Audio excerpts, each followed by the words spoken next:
The Galactic Council chamber hummed with the usual mixture of exotic atmospheres and artificial gravity fields, each species maintaining their preferred environmental bubble. Ambassador Zexthul of the Hegemony clicked his mandibles in amusement as he reviewed the proposal on his data slate for the third time. "You cannot be serious," hissed Representative Vorthak, her serpentine form coiling around her levitation platform. "Inviting the humans to join the council? They've barely mastered interplanetary travel."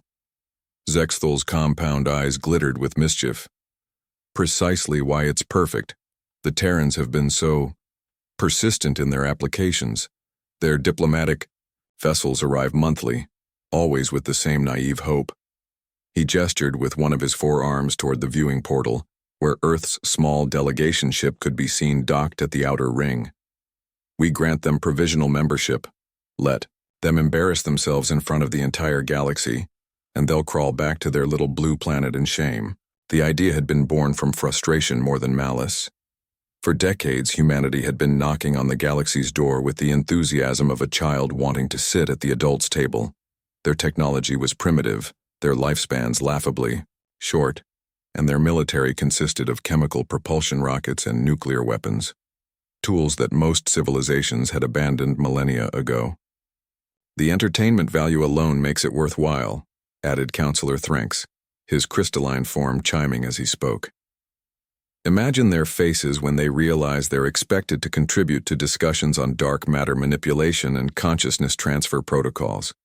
The motion passed with overwhelming support.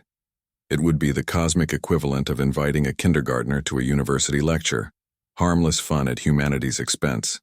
3 months later, the laughter had stopped.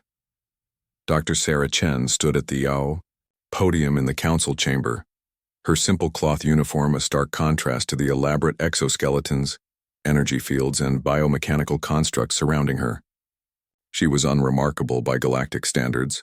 No chitinous armor, no psychic appendages, no ability to exist in vacuum. Just a middle-aged human woman with graying hair and tired eyes. "The Andromedans' proposed solution to the void plague is elegant," she said, her voice carrying clearly through the translation matrix, "but fundamentally flawed." A shocked silence fell over the chamber. The Andromedan delegation, beings of pure energy who had existed since the universe's youth, flickered with indignation. Their solution to the reality-eating plague that had consumed 17 star systems was the product of 50,000 years of research. "The calculations assume a static universal constant," Dr. Chen continued, seemingly oblivious to the waves of outrage rippling through the assembly. "But humans discovered something interesting about our own reality-warping experiments." She gestured and a holographic display materialized, crude by galactic standards but clear enough. "The plague isn't random, it's following quantum tunnel networks that most species can't perceive because you've evolved past the ability to observe quantum uncertainty at macro scales." Zexthul felt his mandibles lock in place. The human was describing quantum mechanics principles that shouldn't be visible to such primitive sensors. "Humans," Dr. Chen smiled with what the translation matrix interpreted as predatory satisfaction, "never evolved psychic abilities. We can't manipulate matter with our minds or exist in higher dimensions. But that means we still see the universe the way it actually is, not the way we think it should be." The next 6 hours changed everything. Dr. Chen didn't just critique the Andromedan solution, she provided a working alternative. Using principles that seemed impossibly primitive, she outlined a method for creating quantum barriers that would appear solid to the void plague's perception algorithms. The mathematics were Stone Age simple, the technology laughably basic, but the approach was so fundamentally different from galactic thinking that no one had considered it. When the crystalline hegemony presented their star-lifting techniques, the human engineer Tom Rodriguez pointed out that their energy matter conversion created a resonance frequency that would destabilize local spacetime within 40 years. When the etheric collective shared their consciousness preservation protocols, Dr. Lisa Park explained why their quantum storage method would gradually delete the stored personalities through accumulated processing errors. Each time, the humans offered not just criticism, but solutions. solutions that worked. The breaking point came during the fourth cycle's military strategy session. The galaxy was facing an invasion from something beyond the cosmic horizon, entities that consumed dark matter and treated normal matter as an annoyance to be swept aside. Every advanced civilization had thrown their most sophisticated weapons at the threat: reality rewriters, time loop weapons, consciousness viruses that could destroy fleets by convincing them they'd never existed. Nothing worked. Admiral Martinez, a compact woman with scars on her hands from something called manual labor, listened to the reports with growing amusement. When the Quantum Lords finished explaining why their paradox bombs had failed, she stood up. "You're overthinking this," she said simply. "These entities don't understand normal matter, right? They see it as background noise." The assembled representatives confirmed this with various gestures of agreement. "Then stop trying to make them understand it," Martinez continued. "Start throwing rocks."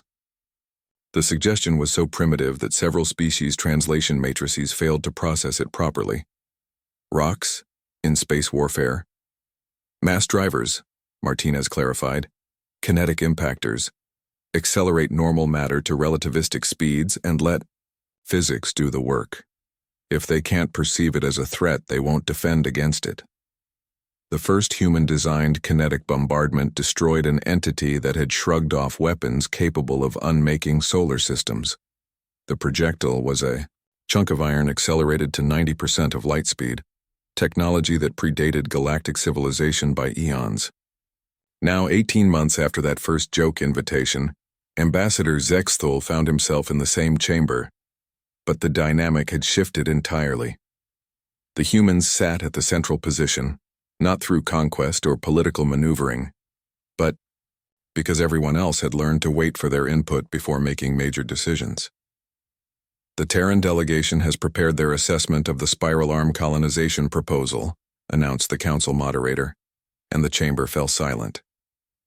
Dr. Chen rose again, but this time every eye was focused on her with respectful attention. "We've identified 14 critical flaws in the terraforming protocols that would result in ecosystem collapse within 3 generations. We've also prepared alternative methods that should increase long-term viability by approximately 400%. No one laughed anymore.